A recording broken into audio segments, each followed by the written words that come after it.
수천억 원의 향방이 결정될 서울의 특급 호텔 연회장, 화려한 크리스탈 샹들리에가 내뿜는 빛이 비정할 정도로 차갑게 쏟아지고 있었습니다. 그 한가운데 수수한 회색 원피스를 입은 지연이 입술을 깨문 채 서 있었습니다. 지연의 시어머니 박 여사는 기가 차다는 듯 코웃음을 치더니 수백 명의 눈이 지켜보는 앞에서 지연의 뺨을 세차게 내리쳤습니다. 짝 하는 소리가 연회장의 공기를 찢고 메아리쳤고 지연의 고개는 무력하게 돌아갔습니다. 고졸 주제에 감이 어딨나서. 네가 이 자리가 어떤 자리인 줄 알고 입을 놀려? 박 여사의 목소리에는 멸시가 가득했고 지연의 남편 도윤은 그 광경을 보면서도 먼 산을 보듯 시선을 회피했습니다. 하지만 바로 그 순간 전 세계 경제를 주무르는 거부 윌리엄스 회장이 단상을 박차고 내려왔습니다. 모두가 지연이 쫓겨날 것이라 예상하며 비웃음을 준비하던 찰나 윌리엄스 회장은 지연 앞에 털썩 무릎을 꿇었습니다. 그리고는 지연의 떨리는 손을 두 손으로 감싸주며 경외심이 가득한 목소리로 이렇게 말했습니다. 드디어 당신을 찾았습니다.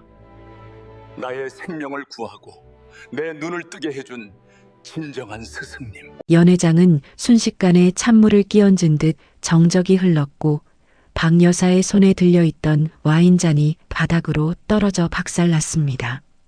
고졸 며느리라 무시받던 지연이 어떻게 세계적 거부의 스승이 된 것일까요? 이 믿기지 않는 역전극의 시작은 10년 전 뉴욕의 차가운 뒷골목에서부터 시작되었습니다. 이 이야기가 궁금하시면 구독, 좋아요 부탁드립니다. 이 글을 쓰는데 제게 큰 힘이 됩니다. 뉴욕의 겨울 새벽은 뼈를 깎는 듯한 칼바람을 몰고 왔습니다. 퀸즈의 낡은 식당 뒷문으로 쏟아지는 노란 불빛 아래 지연은 고무장갑도 끼지 않은 맨손으로 얼음장 같은 물에 식기를 닦고 있었습니다. 지연의 손가락 끝은 이미 감각이 마비되어 보라색으로 변해가고 있었고 입에서는 하얀 입김이 끊임없이 터져 나왔습니다. 하지만 지연의 눈은 젖은 싱크대 옆에 위태롭게 세워진 낡은 영안사전에 고정되어 있었습니다. 그것은 입양 직후 양부모에게 버림받고 거리를 전전할 때부터 그녀가 생명줄처럼 붙들고 있던 모서리가 다 달아해진 사전이었습니다. 지연은 접시를 닦는 규칙적인 소리에 맞춰 영어 단어를 나직하게 을조렸습니다. 한 단어, 한 문장을 외울 때마다 가슴속에 허기를 채우려는 듯 지연의 눈빛은 더욱 형형해졌습니다. 그때 식당 구석자리에서 혼자 독한 위스키를 들이켜던 젊은 유학생 도윤이 그녀를 발견했습니다. 명문대 과잠바를 입고 부유함이 몸에 배어있던 도윤에게 기름 냄새 가득한 식당에서 사전을 외우는 지연의 모습은 기이할 정도로 아름다운 충격이었습니다. 도윤은 지연의 외모와 그 너머의 강인함에 매료되었고 지연은 생전 처음 느껴보는 타인의 따뜻한 관심에 서서히 마음을 열었습니다. 하지만 그 설레는 만남의 이면에는 지연이 감당해야 할 거대한 불행의 그림자가 이미 드리워져 있었습니다. 지연은 자신이 입양되었다는 사실과 학력이 고졸에 멈춰 있다는 것이 한국의 엄격한 재벌가에서 어떤 낙인이 될지 그때는 미처 알지 못했습니다. 도윤과 함께 한국행 비행기에 오르던 날 지연은 그 낡은 사전을 가슴에 꼭 품으며 새로운 삶을 꿈꿨습니다. 그러나 공항 마중을 나온 박 여사의 얼음처럼 차가운 눈빛을 마주하는 순간 지연은 직감했습니다. 자신이 발을 들인 곳이 천국이 아니라 숨조차 마음대로 쉴 수 없는 화려한 감옥이라는 사실을 말입니다.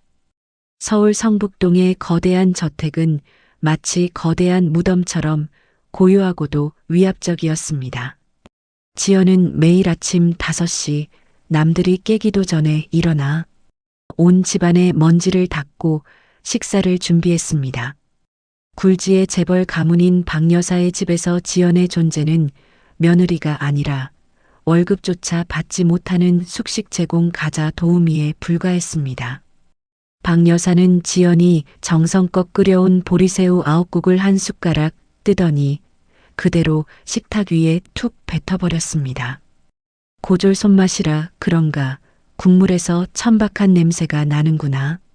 가서 다시 끓여와라. 소금기 하나 없이 내 존재처럼 아무 맛도 안 나게. 박 여사의 비수 같은 말에 지연의 손등 위로 뜨거운 국물이 튀었지만 지연은 비명조차 지르지 못했습니다. 옆에 앉아있던 남편 도윤은 신문을 읽는 척하며 그 광경을 외면했습니다. 도윤은 유학 시절 지연에게 보였던 열정은 온데간데 없이 어머니의 눈치를 보며 아내를 투명인간 취급하는 비겁한 남편으로 변해 있었습니다. 지연은 떨리는 손을 앞치마 뒤로 숨기며 조용히 식탁을 치웠습니다. 가슴 깊은 곳에서 억울함이 파도처럼 밀려왔지만 지연은 남몰래 방으로 들어가 그 낡은 사전을 펼쳤습니다. 지연은 사전 갈피에 숨겨두었던 전문의학 서적과 법률 서적을 꺼내 들었습니다. 낮에는 멸시받는 며느리로 살았지만 모두가 잠든 밤 지연은 홀로 불을 밝히고 전문 지식을 머릿속에 집어넣었습니다.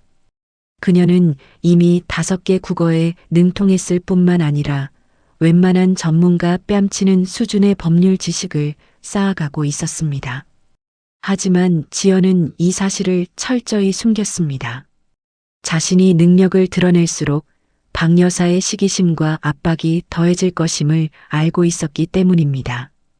어느 날 오후 거실에서는 박 여사와 시동생 준서가 심각한 대화를 나누고 있었습니다.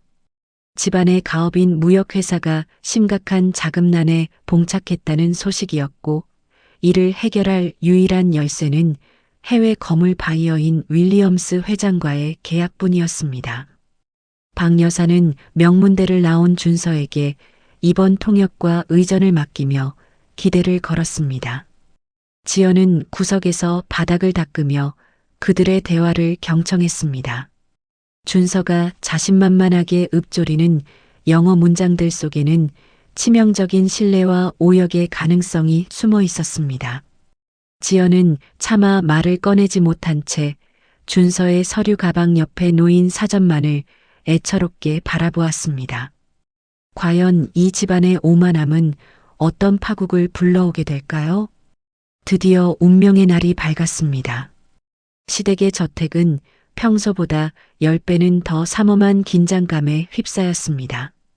세계적인 투자 그룹의 수장인 윌리엄스 회장이 직접 방문하기로 한 것입니다. 박 여사는 지연에게 연신 주의를 주었습니다. 너 같은 건 절대 눈에 띄지 마라. 손님들 차 내올 때도 고개 들지 말고 쥐 죽은 듯이 있다가 사라져. 지연은 낮은 목소리로 대답하며 주방 뒤편으로 물러났습니다. 윌리엄스 회장 일행이 도착하자 준서는 유창한 발음으로 영어를 쏟아내며 그들을 맞이했습니다. 하지만 대화가 깊어질수록 분위기는 묘하게 뒤틀리기 시작했습니다. 윌리엄스 회장은 단순히 안부를 묻는 수준을 넘어 한국 지사의 법적 책임 범위인 불가항력 조항과 면책 조건에 대한 정교한 질문을 던졌습니다. 준서의 얼굴에 식은땀이 맺히기 시작했습니다. 교과서에서 배운 영어로는 실무와 법률이 결합된 고도의 용어들을 제대로 번역해낼 수 없었기 때문입니다. 준서가 말을 더듬으며 엉뚱한 대답을 내놓자 윌리엄스 회장의 미간이 급격히 좁아졌습니다. 그는 비서에게 냉소적인 목소리로 무언가를 지시하더니 자리에서 일어나려 했습니다. 박 여사는 당황하여 준서의 옆구리를 찔렀지만 준서는 그저 입만 벙긋거릴 뿐 아무런 대처도 하지 못했습니다.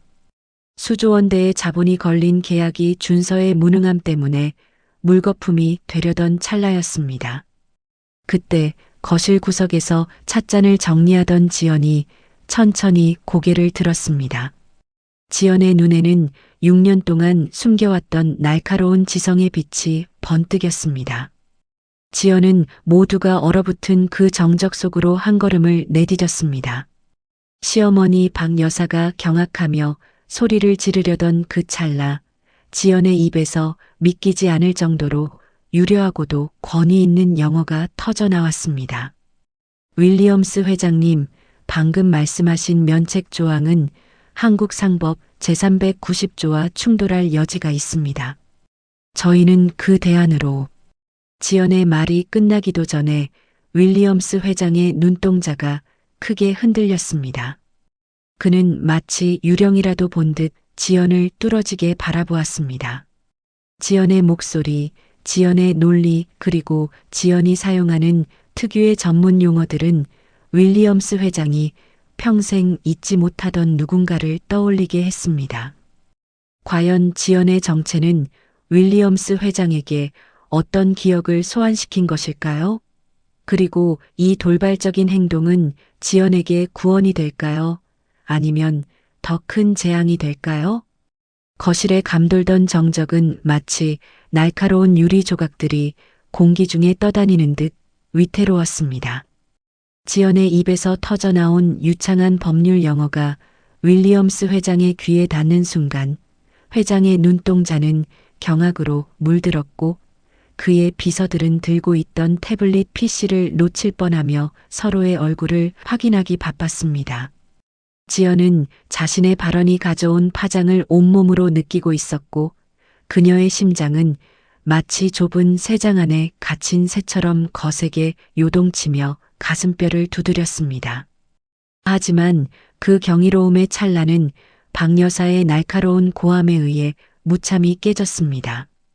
박 여사는 자신의 무능한 아들 준서가 바보처럼 서 있는 모습과 평소 벌레처럼 여기던 지연이 주인공처럼 빛나는 상황을 견딜 수 없었습니다. 박 여사는 지연의 팔을 거세게 낚아채며 윌리엄스 회장이 보든 말든 지연을 뒤편 주방으로 거칠게 밀어냈습니다. 내가 미쳤구나. 어디서 주어들은 몇 마디 영어로 감히 귀한 손님 앞에서 재롱을 떨어? 어서 가서 그 천박한 입 닥치고 설거지나 해. 박 여사의 말은 채찍이 되어 지연의 자존감을 갈기갈기 찢어 놓았고 지연의 팔에는 박 여사의 손톱 자국이 붉게 배어 나왔습니다. 지연은 밀려나면서도 윌리엄스 회장의 시선을 느꼈습니다. 그는 마치 거대한 수수께끼를 마주한 탐험가처럼 주방 너머로 사라지는 지연의 뒷모습을 집요하게 쫓고 있었습니다.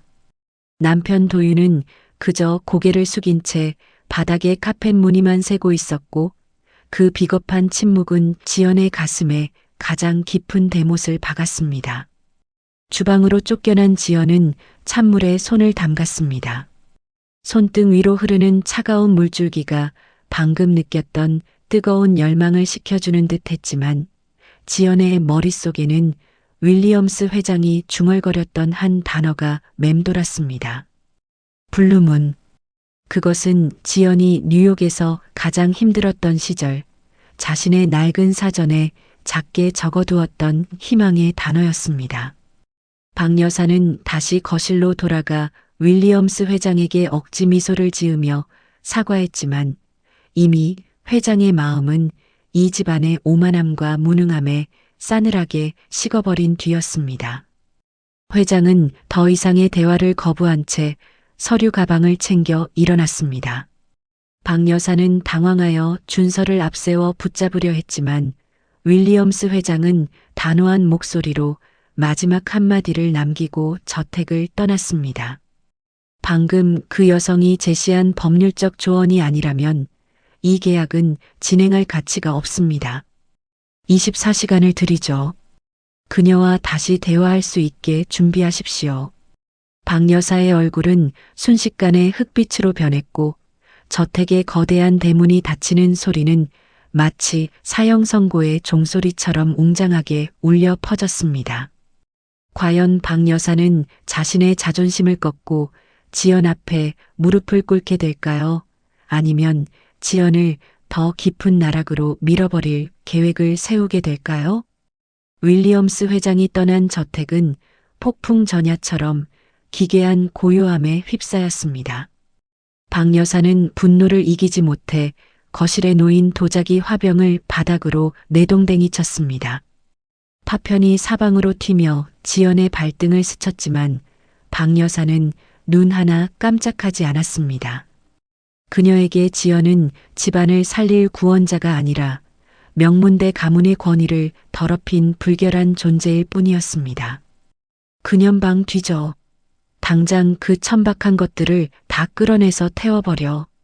박 여사의 서슬 퍼런 명령에 가사 도우미들이 지연의 작은 방으로 들이닥쳤습니다. 지연은 그들을 막으려 했지만 시동생 준서에게 가로막혀 방 밖으로 쫓겨났습니다. 잠시 후 지연이 그토록 아끼던 낡은 영안사전과 밤낮으로 공부했던 전공 서적들이 거실 한가운데 쓰레기 더미처럼 쌓였습니다. 박 여사는 지연의 정성이 깃든 사전의 표지를 거칠게 찢어내며 차가운 비웃음을 흘렸습니다. 이까짓 종이 뭉치 좀 외웠다고 내가 우리 수준이 될 줄 알았니? 입양아 주제에 고졸 주제에 감히 우리 준서 앞길을 망치려 들어? 박 여사는 마당에 있는 화로에 지연의 사전 조각들을 던져넣기 시작했습니다. 붉은 불꽃이 지연의 청춘과 노력이 담긴 활자들을 집어삼키는 것을 보며 지연은 그 자리에 주저앉아 소리 없는 비명을 질렀습니다. 지연의 눈에서 흐르는 눈물은 불꽃보다 더 뜨겁게 뺨을 타고 흘러내렸습니다. 그것은 억울함의 눈물이자 인간으로서의 존엄성이 처참히 짓밟힌 영혼의 통곡이었습니다.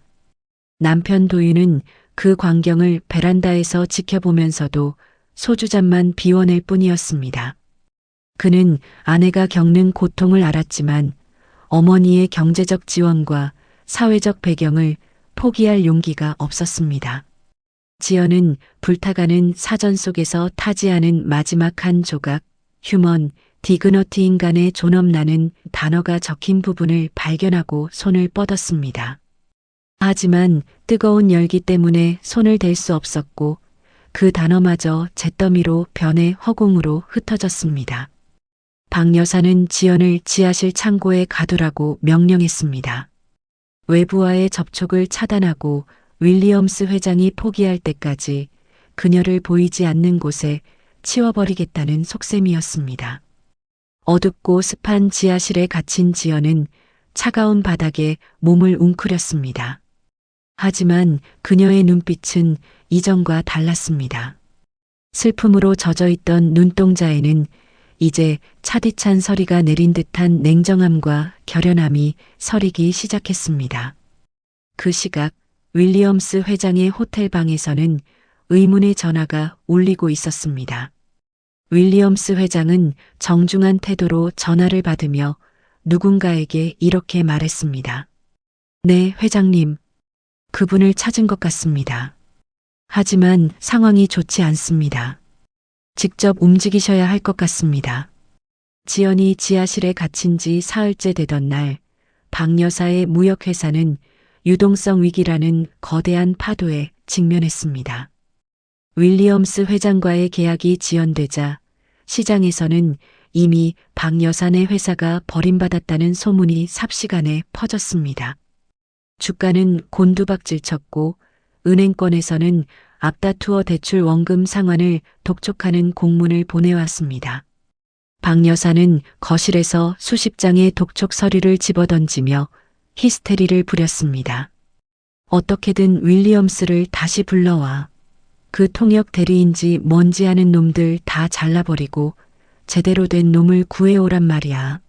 하지만 그 어떤 유능한 통역사도 윌리엄스 회장의 까다로운 요구와 전문적인 법률 지식을 만족시킬 수 없었습니다. 준서는 회사의 부채 비율과 이자 보상 배율조차 제대로 계산하지 못해 임원들 앞에서 망신을 당했고 박 여사의 가문은 순식간에 모래성처럼 무너지기 시작했습니다. 급기야 회사의 채권자들이 저택 앞까지 몰려와 소리를 지르기 시작했습니다.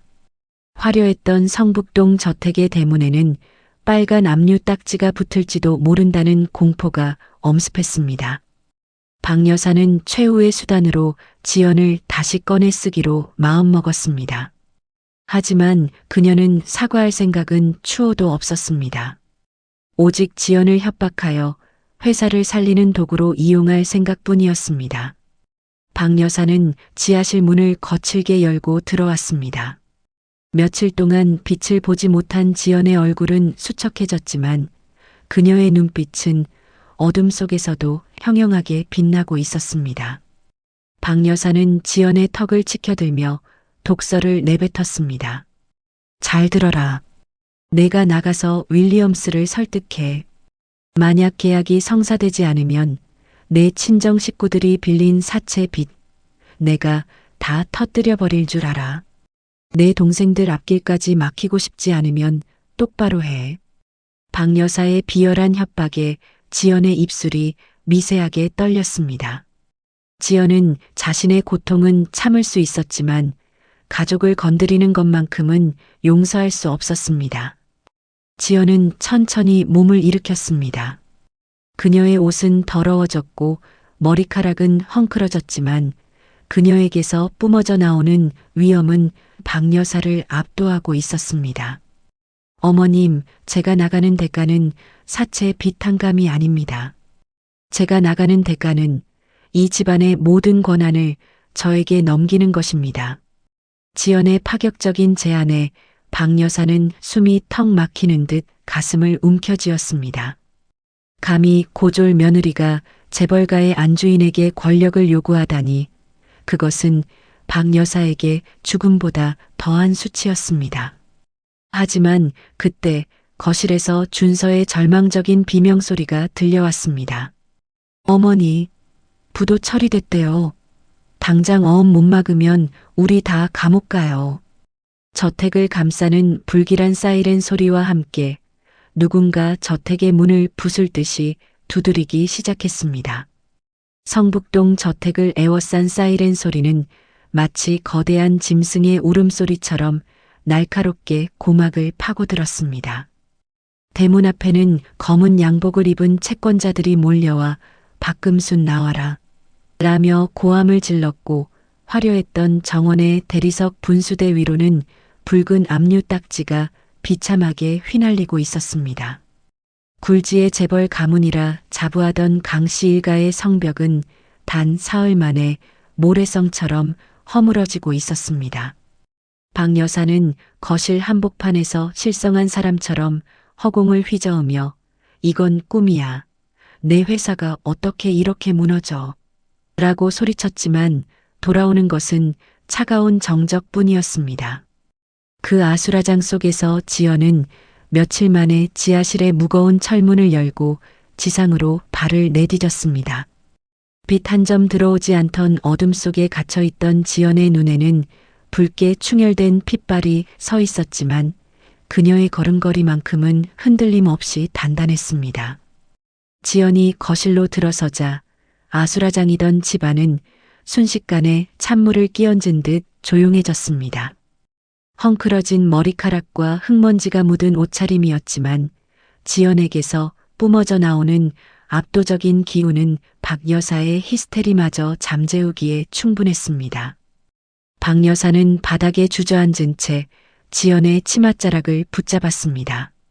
며칠 전 지연의 따귀를 때리고 사전을 태우던 그 기세는 온데간데 없었고 오직 파멸에 대한 공포에 질린 노파의 비굴함만이 남아 있었습니다. 박 여사는 지연의 눈도 마주치지 못한 채 바닥을 기며 갈라진 목소리로 애원했습니다. 지연아, 내가 죽을 죄를 지었다. 내 회사가, 우리 가문이 감옥에 가게 생겼어.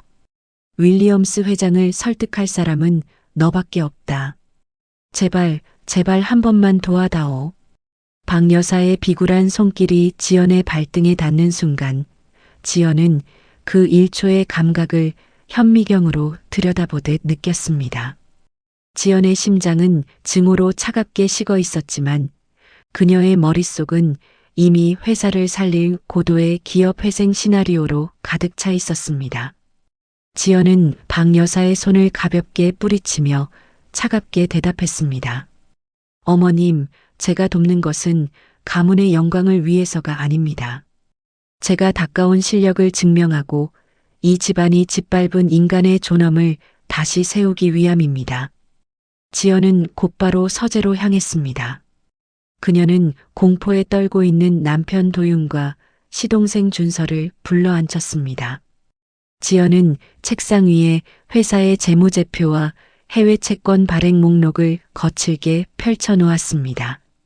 그녀의 손가락은 복잡한 숫자들 사이를 예리하게 파고들었고 준서가 그토록 어려워하던 전문 용어들을 마치 일장 언어처럼 쏟아내기 시작했습니다. 지금 당장 어음을 막으려면 윌리엄스 회장의 LC 신용장 개설이 필수적입니다. 하지만 그 이전에 우리가 해결해야 할 것은 디폴트 채무불이행 위기를 스탠드 마이너스 바이 LC로 전환하는 협상입니다. 지연의 입에서 터져나오는 전문적인 해결책의 준서는 입을 벌린 채 멍하니 서 있을 뿐이었습니다. 명문대 졸업장이 무색하게 느껴지는 순간이었습니다. 지연은 떨리는 손으로 펜을 쥐고 윌리엄스 회장에게 보낼 긴급 서신을 작성하기 시작했습니다. 그 서신은 단순한 애걸복걸이 아니었습니다. 상대의 투자 이익을 보장하면서도 가문의 실수를 인정하는 고도로 계산된 비즈니스 서신이었습니다. 다음 날 아침 윌리엄스 회장이 묵고 있는 최고급 호텔의 펜트하우스 앞은 기자들과 업계 관계자들로 인산인해를 이루고 있었습니다. 강씨 가문의 몰락이 기정사실화된 상황에서 마지막 협상을 위해 나타난 인물은 모두의 예상을 깨고 지연이었습니다. 그녀는 박 여사가 억지로 입힌 명품 정장이 아닌 자신이 입양 시절 입었던 낡지만 단정한 남색 재킷을 걸치고 나타났습니다. 지연의 가슴팍에는 박 여사가 태우려다 남은 사전의 마지막 한 페이지 조각이 소중하게 간직되어 있었습니다. 호텔 복도를 걷는 지연의 구두 소리는 마치 전장의 북소리처럼 웅장하게 복도를 울렸습니다. 그녀의 뒤로는 비겁한 남편 도윤과 자존심이 꺾인 준서가 죄인처럼 고개를 숙이고 따르고 있었습니다. 윌리엄스 회장의 집무실 문이 열리자 날카로운 정적이 그들을 맞이했습니다. 윌리엄스 회장은 거대한 창밖을 내다보며 시가를 피우고 있었고 그 뒷모습에서는 압도적인 권위가 뿜어져 나왔습니다. 회장이 천천히 몸을 돌려 지연을 바라보았습니다. 그의 눈빛은 며칠 전보다 훨씬 차갑고 예리했습니다. 그는 테이블 위에 놓인 협약서 초안을 손가락으로 툭 치더니 냉소적인 목소리로 지연에게 물었습니다. 당신들의 실수는 이미 돌이킬 수 없습니다. 신뢰가 깨진 비즈니스에 내 돈 수조 원을 태울 이유가 무엇입니까? 당신이 그 고졸 며느리라는 사실이 이 계약에 어떤 이익을 줍니까? 윌리엄스 회장의 질문은 비수처럼 지연의 가슴을 파고들었습니다. 옆에 있던 도윤의 손은 공포로 인해 눈에 띄게 떨리고 있었고 준서는 아예 눈을 감아버렸습니다. 하지만 지연은 단 1초도 시선을 피하지 않았습니다. 그녀는 윌리엄스 회장의 책상 앞으로 성큼 다가갔습니다. 그리고는 가방 속에서 며칠 밤을 지새우며 작성한 글로벌 공급망 리스크 관리 및 법률 검토 보고서를 꺼내 놓았습니다. 회장님, 비즈니스는 학벌이 하는 것이 아니라 데이터와 성실함이 하는 것입니다. 제가 발견한 계약서상의 텍스 헤이번 조세 회피처 관련 독소 조항은 회장님의 명성에도 치명적인 오점이 될 수 있었습니다. 제가 그 구멍을 메웠습니다. 지연의 말이 끝나자마자 윌리엄스 회장의 비서들이 급하게 서류를 가로채 검토하기 시작했습니다. 10분 같은 1분이 흐르는 동안 지연은 회장의 미세하게 떨리는 눈썹과 책상을 두드리는 손가락의 리듬까지도 관찰했습니다. 마침내 비서가 회장의 귓가에 무언가를 속삭였고 회장의 표정은 순식간에 경외감으로 바뀌었습니다. 회장은 천천히 자리에서 일어나 지연에게 다가왔습니다. 그는 지연의 손을 정중하게 잡으며 뒤에 서 있던 도윤과 준서를 마치 투명인간 취급하듯 밀어냈습니다. 그리고는 지연에게만 들릴 정도의 낮은 목소리로 이렇게 속삭였습니다. 당신은 이 가문에 있기엔 너무 과분한 보석이군요. 하지만 내가 돕는 조건은 단 하나입니다. 당신이 이 회사의 실질적인 최고 경영자 CEO가 되는 것입니다. 이 파격적인 제안에 도윤과 준서의 얼굴은 경악으로 하얗게 질렸습니다. 그것은 가문의 질서가 완전히 붕괴되는 것을 의미했습니다. 윌리엄스 회장의 제안이 떨어진 호텔 방 안은 지독한 질투와 공포의 냄새로 가득 찼습니다. 준서는 더 이상 참지 못하고 지연의 앞을 가로막았습니다. 형수님이 무슨 경영을 한다고 그러십니까? 이건 우리 집안의 뿌리인 회사예요. 회장님, 제발 재고해 주십시오. 준서의 절규는 오히려 윌리엄스 회장의 비웃음만을 샀습니다. 회장은 준서를 벌레 보듯 훑어보더니 그가 들고 있던 명문대 배지를 손가락으로 가리켰습니다. 그 화려한 껍데기 뒤에 숨어 아내와 형수를 지하실에 가둔 당신들이 말하는 뿔이라는 건 썩어서 냄새가 나는군요. 나는 사람이 아니라 실력과 인격에 투자합니다. 회장의 일갈은 준서의 영혼을 난도질했습니다. 지연은 이 순간 자신이 그토록 원하던 복수의 기회가 눈앞에 왔음을 직감했습니다. 그녀가 고개만 끄덕이면 박 여사와 준서 그리고 비겁한 남편 도윤을 회사의 변두리로 내쫓고 평생을 굴욕 속에서 살게 할 수 있었습니다. 그것은 정당한 대가였고 시청자들이 바라는 가장 짜릿한 사이다 결말에 가까웠습니다. 하지만 지연의 뇌리에는 뉴욕에서 자신을 버렸던 양부모의 얼굴과 그럼에도 불구하고 끝까지 살아남아 배움을 갈구했던 자신의 모습이 교차했습니다.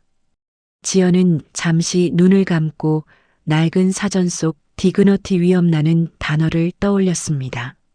누군가를 짓밟아 얻는 승리는 자신이 그토록 혐오하던 박 여사와 다를 바 없는 인간이 되는 길이었기 때문입니다.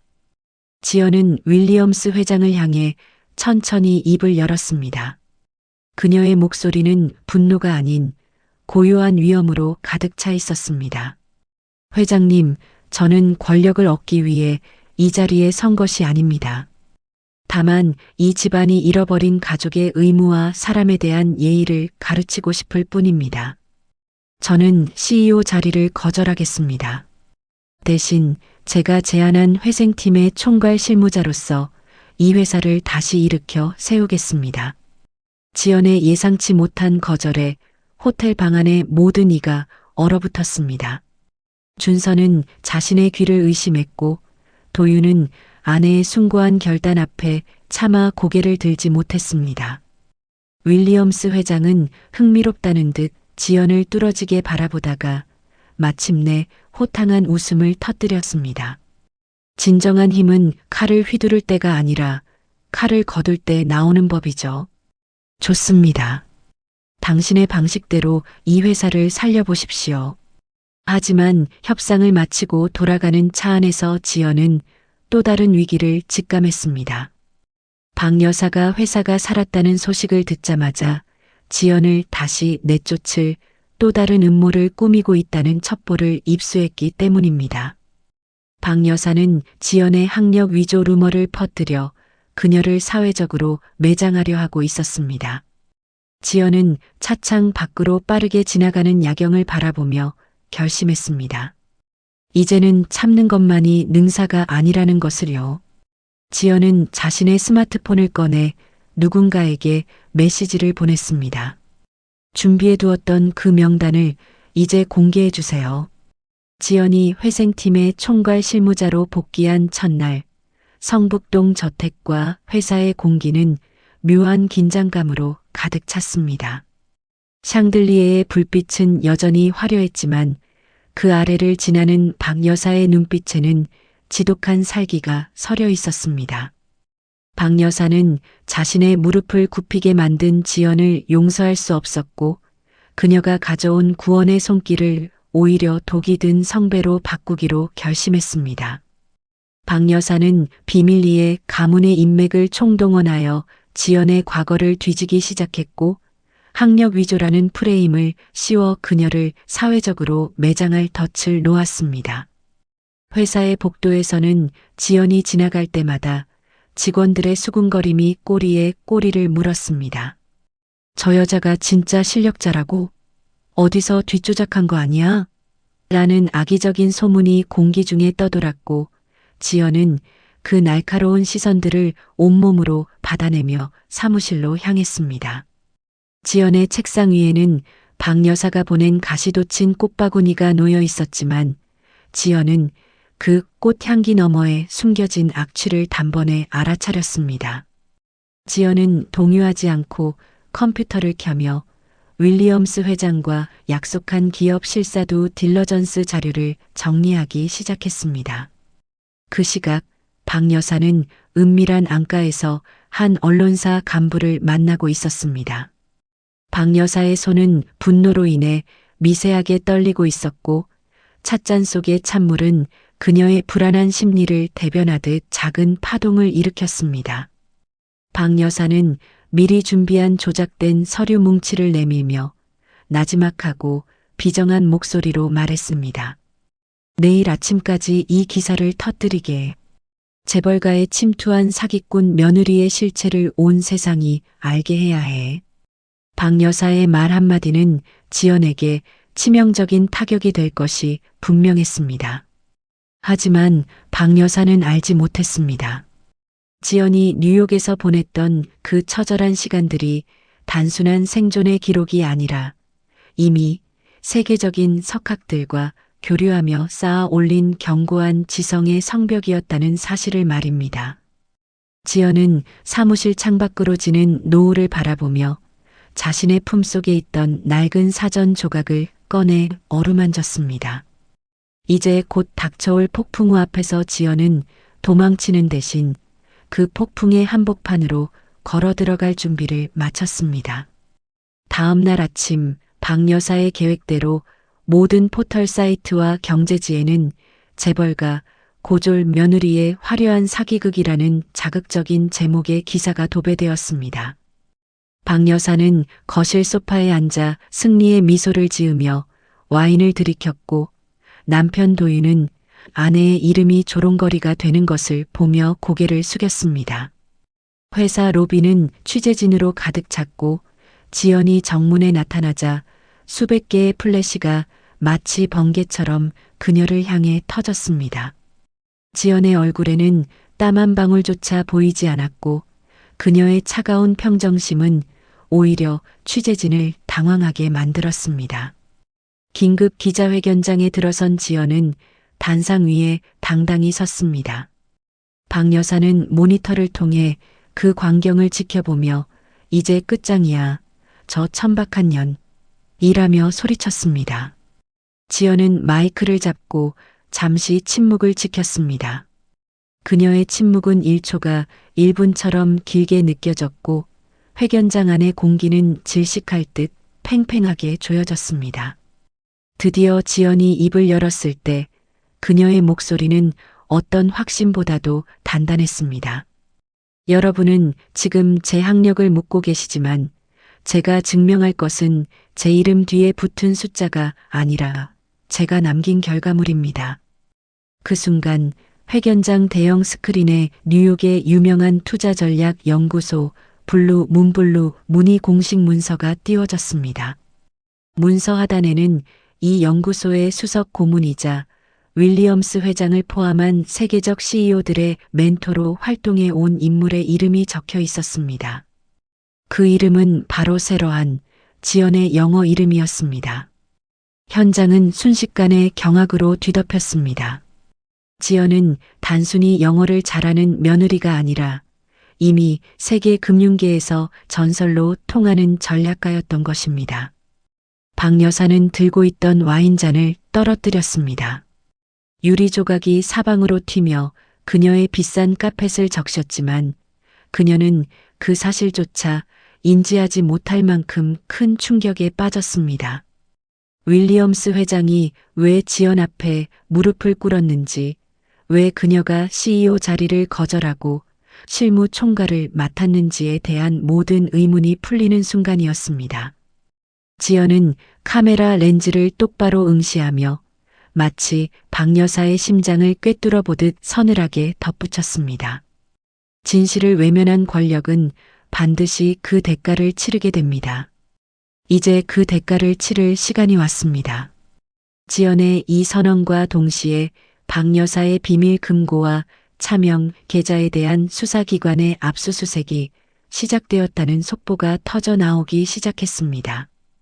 압수수색 소식이 전해지자 성북동 저택은 그야말로 지옥으로 변했습니다. 박 여사는 서재 문을 걸어 잠그고 비명을 지르며 서류들을 찢어발겼지만 이미 지연이 심어둔 필연의 씨앗들이 독이 되어 그녀를 덮치고 있었습니다.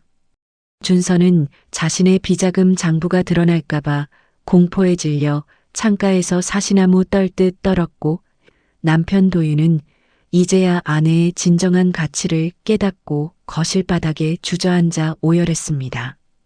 그것은 뒤늦은 후회였고 60평생 학벌과 배경으로 사람을 재단해온 이 가문에 내린 가장 가혹한 형벌이었습니다. 지연은 다시 저택으로 돌아왔습니다. 하지만 이번에는 식사 준비를 하기 위해서가 아니었습니다. 지연의 손에는 박 여사가 그토록 숨기고 싶어 했던 가문의 치욕스러운 범죄 목록이 들려 있었습니다. 지연은 서재 문을 부술 듯이 두드리는 수사관들 사이로 천천히 걸어갔습니다. 박 여사는 문을 열고 나와 지연의 멱살을 잡으려 했지만 지연의 차가운 눈빛에 압도되어 손을 힘없이 늘어뜨렸습니다. 내가 어떻게 나한테 이럴 수 있어? 내가 널 이 집에 들여준 은혜도 모르고. 박 여사의 비명 섞인 목소리에 지연은 조용히 다가가 그녀의 귀에 대고 속삭였습니다. 그녀의 목소리는 서늘한 얼음 송곳처럼 박 여사의 고막을 파고들었습니다. 은혜요? 제 꿈을 짓밟고 제 아버지가 남겨준 유일한 유산인 사전을 태운 것이 은혜인가요? 당신은 사람의 존엄을 돈으로 살 수 있다고 믿었겠지만 결국 당신을 무너뜨린 것은 당신이 무시했던 그 고졸 며느리의 실력입니다.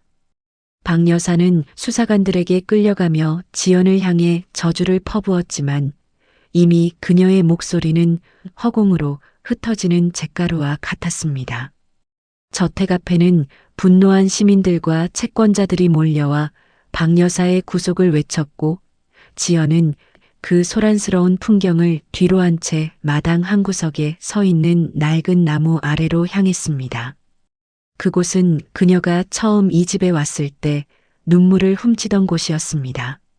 하지만 이제 지연의 눈에는 눈물 대신 승리자의 고요한 평온함이 서려 있었습니다.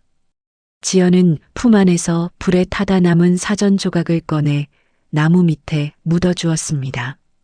그것은 6년 동안의 굴욕과 싸움에 마침표를 찍는 의식이었습니다.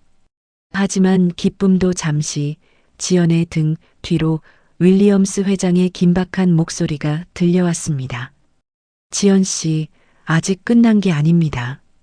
박 여사가 숨겨둔 마지막 카드가 움직이기 시작했어요. 박 여사가 구속되기 직전 마지막으로 남긴 독수는 예상보다 훨씬 비열하고 치명적이었습니다. 그녀는 지연의 생부이자 과거 박 여사 남편의 사업 파트너였던 이들의 과거를 조작하여 지연이 복수를 위해 의도적으로 접근한 불순한 며느리라는 프레임을 씌우려 했습니다. 박 여사가 고용한 그림자 같은 변호사가 지연 앞에 내민 서류에는 30년 전 조작된 횡령 증거들이 가득했습니다. 지연은 그 서류를 마주하는 순간 1초가 1분처럼 느껴지는 극한의 압박감을 느꼈습니다. 변호사가 서류를 넘기는 손가락 끝에 미세한 떨림, 서재 안의 묵직한 공기가 지연의 폐를 조여오는 감각, 가리고 창밖에서 들려오는 비정상적으로 고요한 바람 소리까지 지연의 감각은 현미경처럼 날카로워졌습니다. 지연의 심장은 고동치며 혈관을 타고 흐르는 뜨거운 피의 흐름을 고스란히 전달했습니다. 지연 씨, 이 자료가 세상에 나가면 당신의 그 화려한 블루 문 경력도 복수를 위한 도구였다는 비난을 피할 수 없을 겁니다. 변호사의 입술이 움직일 때마다 지연은 그 말이 자신의 영혼에 가하는 심리적 타격을 내레이션으로 곱씹으며 평정심을 유지했습니다. 지연은 잠시 눈을 감았습니다. 그녀의 머릿속에는 어린 시절 아버지가 건네주었던 낡은 사전의 첫 페이지가 떠올랐습니다.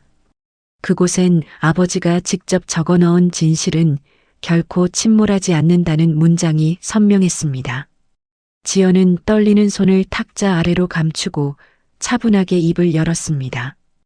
그녀의 목소리는 낮았지만 그 안에는 30년을 견뎌온 인내의 힘이 서려 있었습니다. 지연은 변호사가 내민 조작된 증거들의 허점을 단 10분 만에 법률적으로 조목조목 반박하며 오히려 박 여사가 저질렀던 과거의 살인적인 기업 합병 자료를 역으로 제시했습니다. 정보 지연 전술을 통해 지연은 자신이 쥐고 있던 마지막 카드인 생부의 무죄 입증 증거를 가장 극적인 순간에 꺼내들 준비를 마쳤습니다. 마침내 박 여사의 구속영장 실질 심사가 열리는 날 법원 앞은 취재진과 시민들로 인산인해를 이루었습니다. 이것은 단순한 재판이 아니라 학벌과 배경으로 사람을 짓밟아온 거짓 권력에 대한 공적 처단이었습니다. 지연은 증인석에 섰습니다. 그녀가 입은 옷은 화려한 명품이 아닌 입양 시절부터 간직해온 낡은 남색 재킷이었습니다. 그녀의 가슴팍에는 박 여사가 태우려 했던 그 낡은 사전의 조각이 훈장처럼 꽂혀 있었습니다. 재판장의 공기는 차갑고 엄숙했습니다. 박 여사는 피고인석에 앉아 여전히 오만한 눈빛으로 지연을 쏘아붙였습니다. 하지만 지연이 입을 열어 30년 전 자신의 아버지가 어떻게 박 여사 일가에 의해 억울하게 몰락했는지, 그리고 자신이 어떻게 독학으로 5개 국어를 익히며 이 자리에 서게 되었는지를 마이크로스카픽하게 서술하자 법정 안은 거대한 울음바다로 변했습니다.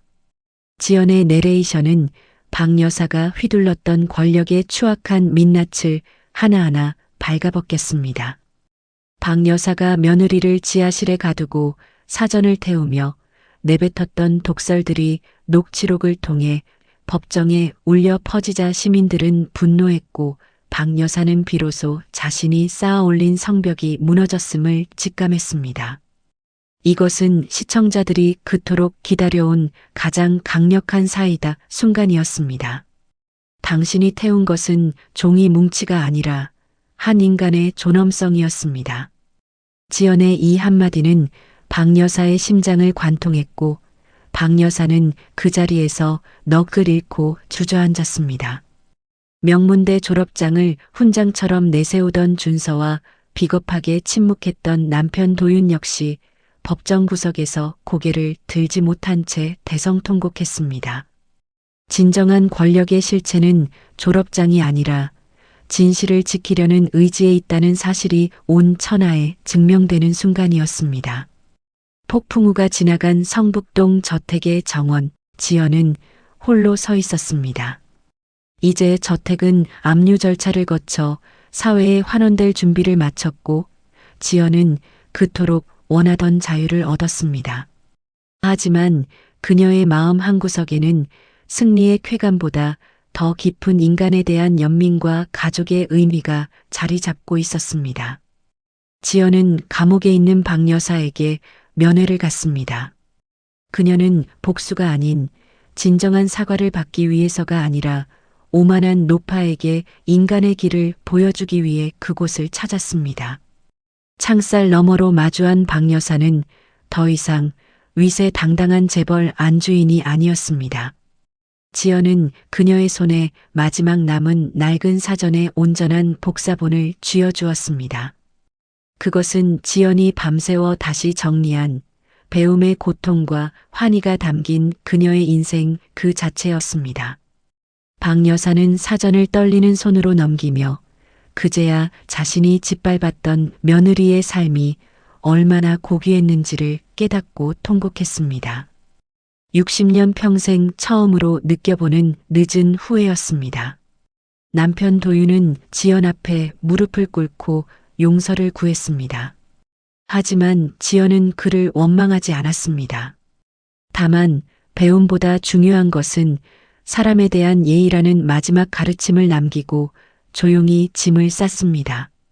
지연은 재벌가 며느리라는 타이틀 대신 자신의 실력으로 당당히 국제기구의 고문으로 취임하며 새로운 삶의 지평을 열었습니다. 마지막 장면, 지연은 뉴욕의 새벽 거리를 다시 걷습니다. 그녀의 손에는 여전히 그 낡은 사전이 들려 있습니다. 그녀는 길거리에서 사전을 보며 공부하는 어린 학생에게 자신의 사전을 건네주며 따뜻하게 미소 짓습니다. 당신의 노력은 결코 당신을 배신하지 않을 거예요. 이 문장은 지연이 시청자들에게 전하는 마지막 위로이자 인간 존엄의 회복을 알리는 찬란한 종소리였습니다.